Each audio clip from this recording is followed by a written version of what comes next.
Apa yang membuat seseorang itu bersedia mengangkat senjata bukan demi kekuasaan, namun demi nurani? Sebuah pertanyaan sederhana, tapi jawabannya itu bisa menggetarkan sebuah sejarah. Di antara debu tuban yang tua dan sunyi malam yang masih menyimpan nyanyian zaman, berdirilah sosok Ronggolawe, adipati yang tak gentar melawan arus, bahkan ketika arus itu bernama Majapahit. Dan malam itu langit tak bisa diam. Seperti layaknya lintang kemukus, sebuah bintang yang jatuh saat melintas dengan cepat meninggalkan jejak cahaya yang membelah langit Jawa. Konon siapa yang melihatnya dengan hati yang tulus akan mendapatkan jawaban atas doa yang mereka panjatkan.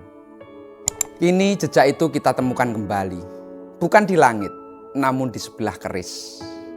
Keris berdapur brojol, pamor lintang kemukus, tangguh tuban sepuh. Seperti ini. Ini bukan hanya sebilah pusaka semata, tapi gema dari perlawanan yang lahir bukan dari amarah, tapi dari keyakinan.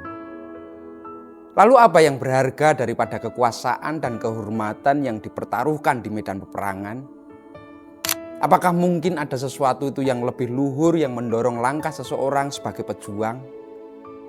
Pusaka ini akan menjawabnya. Untuk itu, panjenengan jangan kemana-mana. Dari Karanganyar Tentram, kami kabarkan.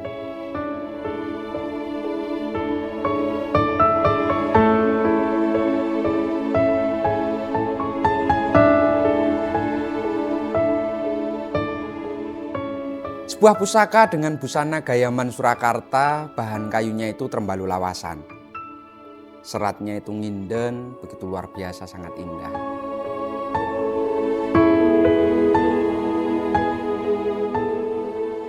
Ia dilengkapi dengan pendok bunton bahan mamas lawasan pula, dengan tataan itu motif lunglungan.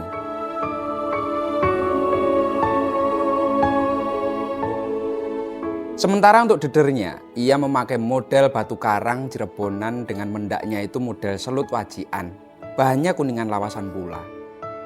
Secara keseluruhan, busana pusaka ini berhasil menghadirkan akulturasi budaya dari Kasunanan Surakarta dan Kasultanan Cirebon. Perpaduan artistik dari kedua budaya itu berhasil menciptakan sebuah harmoni dalam nilai seni yang luar biasa tinggi. Pada zaman dahulu itu, akulturasi budaya itu memang sudah sering kali terjadi. Tidak hanya dalam soal busana pusaka, bahkan pada soal gaya, ornamen, hingga material pun sering kali terjadi. Sekarang, mari kita buka untuk isinya.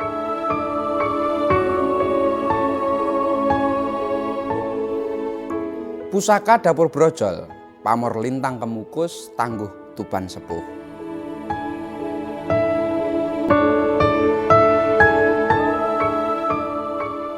Sebelum masuk lebih dalam tentang pusaka ini, saya ingin bercerita sedikit. Jadi saya itu punya teman yang cukup dekat, sebut saja namanya itu Pak Pri. Ia juga seorang pecinta Tosanaji, namun ada satu hal unik darinya yang selalu saya ingat. Pilihan pusakanya itu memang tidak biasa. Di saat banyak orang itu memburu keris-keris dengan bentuk megah dan ornamen yang memikat, Pak Pri teman saya itu justru menetapkan keris dapur brojol sebagai pusaka yang paling ia minati dan paling favorit. Ketika saya tanya alasannya, jawabannya itu sangat sederhana. Brojol itu ya begitu saja, polos, sederhana, bahkan ora neko-neko. Saya sempat tertegun, sebab di balik kesederhanaan bentuknya, dapur brojol itu memang tak jarang dihiasi pamor yang begitu indah dan sangat memukau. Tapi bagi Pak Pri, justru disitulah letak keistimewaannya. Ia melihat brojol itu sebagai pengingat bahwa seberapapun tinggi ilmu, luas pengalaman, atau hebat kemampuan yang kita miliki, semua itu memang tak layak untuk disombongkan dan diagul-agulkan. Brojol bagi Pak Pri itu adalah sebuah simbol kesederhanaan dan kebersahajaan. Ia menjadi pepeling, sebuah pengingat akan asal-muasal kita sekaligus kemana kita pada akhirnya akan kembali. Dari pembicaraan itu seolah-olah menampar saya yang kemaki dan sok keminter ini. Saya yang selama ini merasa tahu banyak, bahwa merasa paham tentang segala banyak hal, mendadak disadarkan bahwa kerendahan hati itu memang jauh sangat lebih berharga daripada pengetahuan yang seringkali kami banggakan. Sejak saat itu pandangan saya terhadap keris itu mulai perlahan berubah. Saya mulai melihat setiap dapur dengan cara yang mungkin berbeda, termasuk dengan dapur brojol ini. Saya mulai mengaguminya, bukan hanya karena bentuknya itu, tapi juga nilai-nilai yang tersemat di dalamnya. Dan mumpung saya sedang membabar keris berdapur brojol, saya merasa terdorong untuk kembali menyelami makna yang tersembunyi di balik dapur ini. Terutama pada sebelah pusaka yang kini hadir di tangan saya. Ada sesuatu yang ingin saya pahami lebih dalam, bukan sekedar dari bentuknya saja, tapi dari nilai yang ia bisikkan secara sunyi. Brojol itu memang seringkali dikaitkan dengan sebuah kelahiran. Ia dimaknai sebagai fitrah manusia atau asal mula atau sesuatu yang sedang atau akan lahir dalam makna yang lebih luas. Maka tak heran jika banyak yang menyarankan bahwa keris dapur brojol sebagai keris pertama bagi mereka yang baru memulai perjalanan spiritualnya, terutama dalam dunia tosanaji.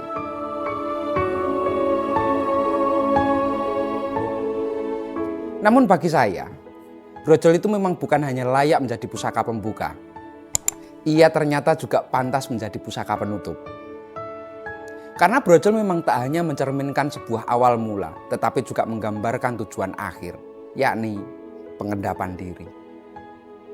Dengan bentuknya yang sederhana, brojol itu bisa menjadi titik berangkat sebelum kita menjelajah dapur-dapur keris yang lebih kompleks dan lebih rumit. Namun ia juga bisa menjadi pelabuhan terakhir setelah semua pencarian itu kita lewati. Ibarat perjalanan hidup itu kita lahir dari kesunyian dan kehampaan, dan pada akhirnya kembali pula ke dalam keheningan dan kesucian yang sama.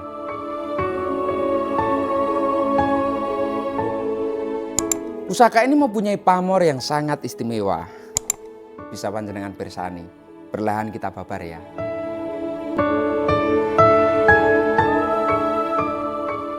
Seperti yang saya bahas di awal tadi, bahwa dapur yang begitu sederhana ini seringkali kedapatan jenis-jenis pamor yang begitu luar biasa dan cukup langka. Dan pada pusaka ini, terdapat guratan pamor yang begitu indah dan atraktif, namanya itu pamor lintang kemukus. Salah satu jenis pamor rekan yang memiliki motif seperti meteor atau biasa kita kenal dengan bintang jatuh. Seperti yang kita lihat bersama, bahwa pamor pada sorsorannya itu membentuk bulatan-bulatan yang menggumpal dengan ekornya itu berbentuk pamor adek yang membujur sampai dengan ujung panetesnya. Ini adalah sebuah mahakarya yang memiliki nilai seni sekaligus kedalaman makna yang begitu luar biasa tinggi. Lintang kemukus sendiri itu merupakan istilah yang digunakan oleh orang Jawa tempo dulu terutama untuk menyebut bintang berekor atau komet yang dalam hal ini lebih dimaknai sebagai bintang jatuh.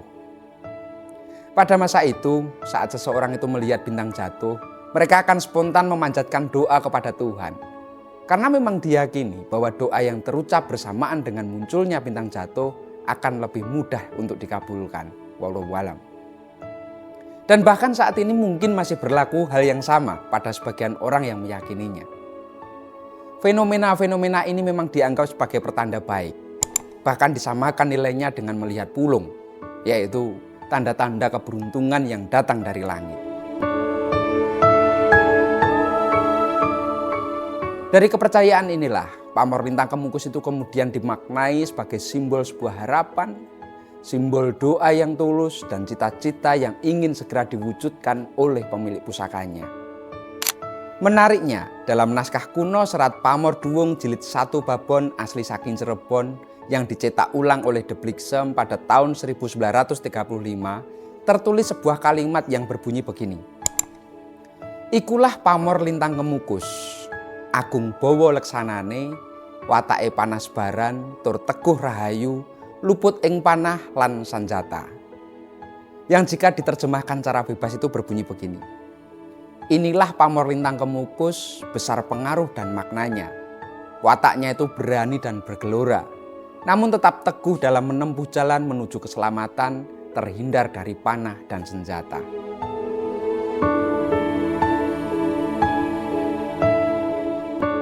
Jika saya mengejawantahkan dari tulisan tersebut, pamor lintang kemukus itu adalah sebuah simbol perjalanan hidup yang penuh semangat, penuh keberanian, dan penuh dengan keteguhan arah. Ia membawa pengaruh besar bagi laku batin, melambangkan pribadi yang berani bertindak, namun tetap teguh menempuh jalan kebaikan hingga mencapai rahayu atau keselamatan dan kebahagiaan sejati. Dalam kepercayaan lama, pamor ini juga diyakini memberi perlindungan dari mara bahaya yang secara filsafat dimaknai sebagai buah dari hidup yang bersih niat dan lurus tujuannya. Seperti bintang yang meluncur di langit gelap, lintang kemukus itu mengajarkan kita untuk tetap menyala dalam ketulusan. Ia memberi cahaya dalam diam dan tetap tahu arah pulang di tengah gelapnya sebuah perjalanan.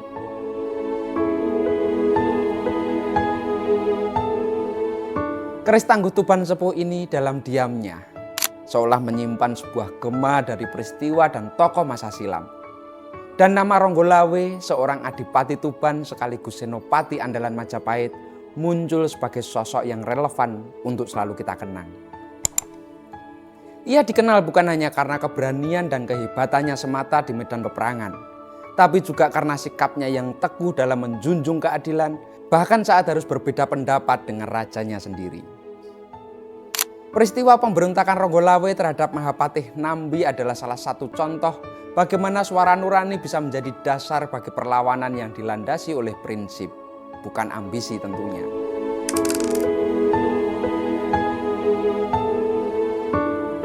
Dalam konteks ini, watak penasbaran namun tetap teguh rahayu yang tercermin dalam pamor Lintang Kemukus menjadi sangat selaras. Semangat yang menggelegak namun tetap diarahkan menuju nilai-nilai yang begitu luhur. Tak berlebihan memang jika kemudian pusaka dengan dapur brojol, pamor Lintang Kemukus dengan tangguh Tuban Sepuh ini terasa menyatukan banyak nilai luhur dalam satu wujud yang tampaknya memang sederhana. Ia bukan hanya benda pusaka semata, tetapi juga cermin perjalanan sebuah batin. Dari kesederhanaan menuju ke pemahaman, dari keberanian menuju kebijaksanaan.